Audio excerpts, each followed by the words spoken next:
Apple cider vinegar diet, does it really work? Apple cider vinegar originates from roasted, distilled, and then fermented apples. It can be used as a complement or eaten in limited amounts. Its high acetic acid levels, or perhaps other substances, may be responsible for its supposed health benefits. Compounds containing vinegar have been used for thousands of years for their supposed healing powers. It has been used as an antibiotic for improving strength, for detoxification, and even as a scurvy treatment.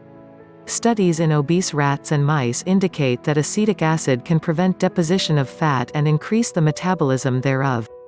A 2009 trial of 175 people who drank a drink containing 0, 1 or 2 tablespoons of vinegar per day is the most commonly cited study of humans. Those who drank vinegar had a small weight loss 2 to 4 pounds after 3 months, and lower triglyceride levels than those who did not drink vinegar. If you're trying to lose weight, it probably won't do the trick to apply apple cider vinegar to your diet. Of course, you should never have thought this was the case.